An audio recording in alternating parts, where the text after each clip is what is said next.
जय श्री राधा रानी सरकार की, जय श्री कृष्ण भगवान की, जय श्री राधा अष्टमी महोत्सव की, जय श्री राधा अष्टमी व्रत कथा की। मंदिर श्री बंसी वाले महात्मा यूट्यूब चैनल की ओर से हम आप सभी भक्तों का हार्दिक अभिनंदन करते हैं।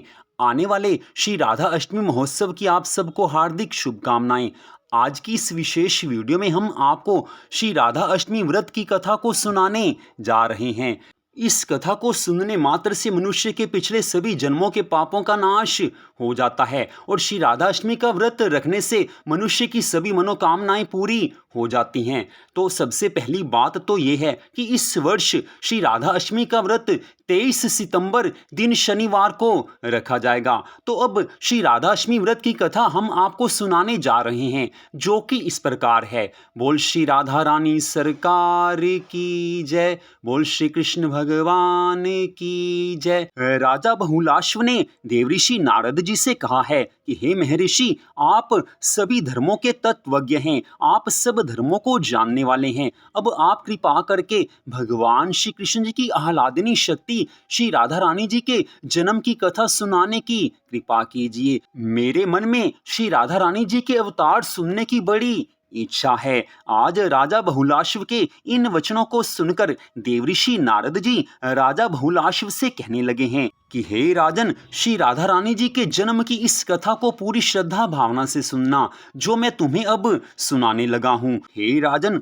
पूर्व काल की बात है। गोलोक में एक समय भगवान श्री कृष्ण जी अपनी सखी विजया अर्थात विरजा के साथ विहार कर रहे थे। उस समय एक सखी ने जाकर श्री राधा रानी जी से ये कह दिया कि इस समय तो श्री कृष्ण भगवान विरजा के साथ विहार कर रहे हैं। सखी के मुख से ऐसे वचनों को सुनकर श्री राधा रानी जी को क्रोध आ गया और श्री राधा रानी वहां पर चली गई जहां पर भगवान श्री कृष्ण विरजा सखी के साथ विहार कर रहे थे। श्री कृष्ण भगवान जी ने देखा कि श्री राधा रानी क्रोध की अवस्था में हैं। उसी समय ठाकुर जी वहां से अंतर ध्यान हो गए हैं और राधा रानी वापिस आ गई हैं। कुछ समय के बाद भगवान श्री कृष्ण जी राधा रानी के पास आए और कहने लगे कि हे राधे, मेरा विशेष स्नेह तो तुम्हारे साथ ही है, मेरा मन का प्रेम तो तुम्हारे साथ ही है, मैं तुमसे मन का प्रेम करता हूँ। आज भगवान श्री कृष्ण जी के इन वचनों को सुनकर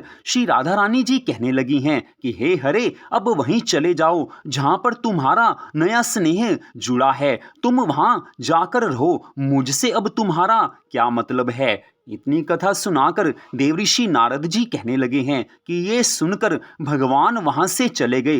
तब भगवान श्री कृष्ण के मित्र श्री दामा ने राधा रानी से रोषपूर्वक कहा कि हे राधे, भगवान श्री कृष्ण साक्षात परिपूर्णतम भगवान हैं, वे स्वयं सबके स्वामी हैं।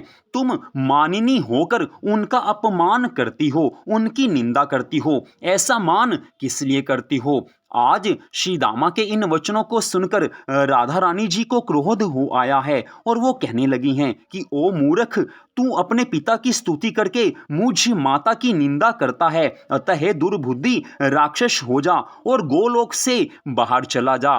ठीक उसी समय श्री दामा ने भी राधा रानी से कह दिया कि हे शुभे, श्री कृष्ण भगवान सदा तुम्हें प्रेम करते हैं, इसलिए तुम्हें इतना मान हो गया है। मैं भी तुम्हें शाप देता हूँ कि जब धरती पर तुम्हारा अवतार होगा, उस समय 100 वर्षों के लिए तुम्हारा श्री कृष्ण भगवान से वियोग हो जाएगा, इसमें संशय नहीं है। इतनी कथा सुनाकर देवऋषि नारद जी ने राजा बहुलाश्व से कहा है कि हे राजन, इस प्रकार परस्पर शाप देकर अपनी ही करनी से भयभीत हो जब श्री राधा और श्री दामा अत्यंत चिंता में डूब गए, तब वहां भगवान श्री कृष्ण जी प्रकट हो गए। उस समय भगवान ने कहा कि हे राधे, हे श्री दामा, आप दोनों ने जो एक दूसरे को शाप दिया है, वो शाप के रूप में वरदान है। अब तुम्हारा धरती पर अवतार होगा, ये सब कुछ मेरी इच्छा से हुआ है। हे राधा रानी, शोक मत करो, मेरी बात सुनो। वियोग काल में भी प्रति मास एक बार तुम्हें मेरा दर्शन अवश्य हुआ करेगा। इतनी कथा सुनाकर देवऋषि नारद जी राजा बहुलाश्व से कहने लगे हैं कि हे राजन, ये कारण श्री राधा रानी जी के धरती पर अवतार लेने का बना था। इसके कुछ समय पश्चात द्वापर युग में ब्रज भूमि में भगवान श्री कृष्ण जी का अवतार हो गया। इसके पश्चात भगवान श्री कृष्ण जी ने अपनी तेजोमयी पराशक्ति श्री राधा रानी जी का वृषभानु की पत्नी कीर्ति रानी के गर्भ में प्रवेश कराया है। वे श्री राधा रानी कलिंदजा कुलवर्ती निकुंज प्रदेश के एक सुंदर मंदिर में अवतीर्ण हुई। उस समय भाद्रपद का महीना था, शुक्ल पक्ष की अष्टमी तिथि और सोमवार का दिन था। मध्याह्न काल का समय था और आकाश में बादल छाए हुए थे। सभी देवगण नंदनवन के भव्य प्रसून लेकर वृषभानु जी के भवन पर बरसा रहे थे। उस समय श्री राधिका जी के अवतार धारण करने से सब नदियों का जल स्वच्छ हो गया। संपूर्ण दिशाएं प्रसन्न निर्मल हो उठी। कमलों की सुगंध से व्याप्त शीतल वायु मंद गति से प्रवाहित हो रही थी। शरद पूर्णिमा के शत शत चंद्रमाओं से भी अधिक उस सुंदर कन्या को देखकर गोपी कीर्ति रानी आनंद में निमग्न हो गई हैं। उन्होंने मंगलकृत करवाकर पुत्री के कल्याण की कामना से आनंददायिनी 2 लाख उत्तम गौएं ब्राह्मणों को दान में दी हैं। हे राजन, आज वृषभानु और कीर्ति रानी के महल में सब और आनंद छा रहा है। सभी गोपी ग्वाले श्री राधा रानी जी के अवतार लेने की खुशी में आनंद में निमग्न होकर नृत्य गायन कर रहे हैं। ऊपर से स्वर्ग लोक से सभी देवतागण पुष्प बरसा रहे हैं। मंगल कृत्य चारों ओर हो रहे हैं। ठाकुर जी की, भगवान श्री कृष्ण जी की आह्लादिनी शक्ति श्री राधा रानी जी का अवतार हुआ है। देवऋषि नारद जी आगे की कथा का वर्णन करते हुए कहने लगे हैं कि हे राजन, श्री राधा रानी जी का अवतार वृषभानु और उनकी पत्नी कीर्ति रानी के घर हुआ है। पूर्व जन्म में वृषभानु जी सुचंद्र और कीर्ति रानी कलावती के नाम से प्रसिद्ध थे।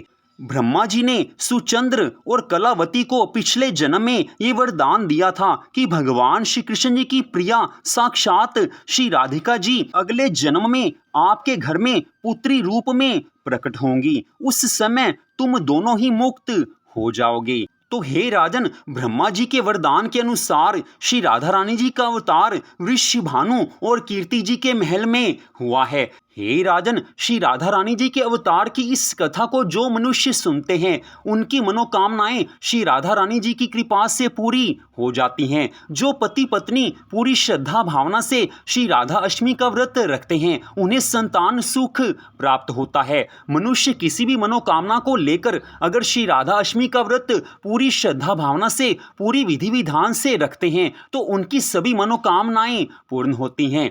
आने वाले कलयुग में जो मनुष्य पूरी श्रद्धा भावना से श्री राधा अष्टमी का व्रत रखेंगे, श्री राधा रानी जी की शरण में जाएंगे, उनकी सभी मनोकामनाएं पूरी हो जाएंगी और उनको भवसागर से भी मुक्ति मिल जाएगी, अर्थात उनको मोक्ष भी मिल जाएगा।